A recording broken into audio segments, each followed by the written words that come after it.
Assalamualaikum warahmatullahi wabarakatuh.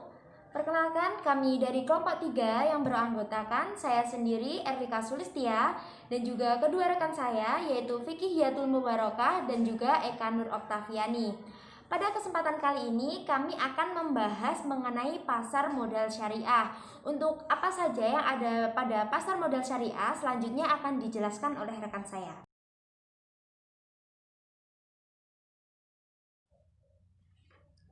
Subbab yang pertama akan membahas tentang instrumen pasar modal syariah.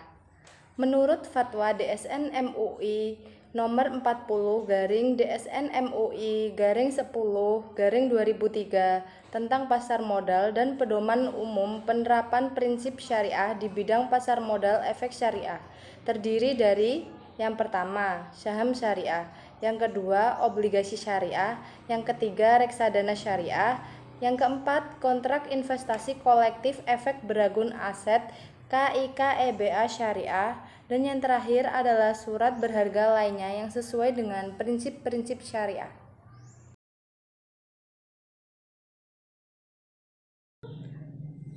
Pada subbab selanjutnya, saya akan membahas mengenai IPO. Apa sih IPO itu? IPO atau biasa disebut Initial Public Offering adalah kondisi ketika suatu perusahaan menjual saham kepada masyarakat untuk yang pertama kalinya.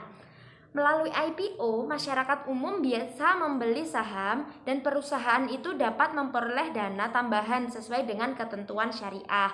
Sebelum adanya IPO, suatu perusahaan itu bersifat pribadi dan hanya memiliki beberapa pemegang saham saja. Nah, para pemegang saham yang biasanya merupakan pendiri perusahaan, keluarga, atau teman-teman mereka, serta investor profesional saja. Masyarakat umum tidak memiliki akses untuk membeli saham kecuali memintanya. Jadi, para pemilik perusahaan belum tentu berniat menjual sahamnya kepada pihak luar manapun. Begitu suatu perusahaan itu telah melakukan IPO, maka perusahaan tersebut dapat dikatakan telah go public.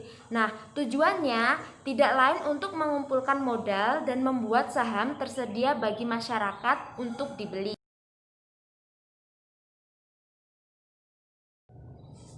Yang selanjutnya adalah prospektus. Prospektus adalah gabungan antara profil perusahaan dan laporan tahunan yang menjadikannya sebuah dokumen resmi yang digunakan oleh suatu lembaga atau perusahaan untuk memberikan gambaran mengenai saham yang ditawarkannya untuk dijual kepada publik. Selanjutnya, saya akan menjelaskan tentang efek beragun efek syariah. Efek beragun efek syariah merupakan efek beragun aset IBA syariah yang diterbitkan oleh penerbit yang akad dan portofolionya berupa pembiayaan pemilikan rumah dan tidak bertentangan dengan prinsip syariah. Aset syariah berbentuk dan ASBD merupakan sebuah aset yang timbul dari jual beli bai, pinjaman qardz, dan sewa piutang ujrah.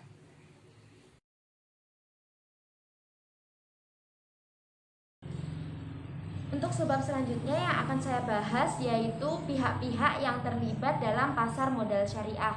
Siapa saja sih yang terlibat dalam pasar modal syariah? Untuk yang pertama yaitu ada emiten. Untuk yang kedua yaitu ada perantara emisi. Yang ketiga ada Badan Pelaksana Pasar Modal atau biasa disebut BAPEPAM. Untuk yang selanjutnya ada bursa efek, perantara perdagangan efek, dan yang terakhir yaitu ada investor.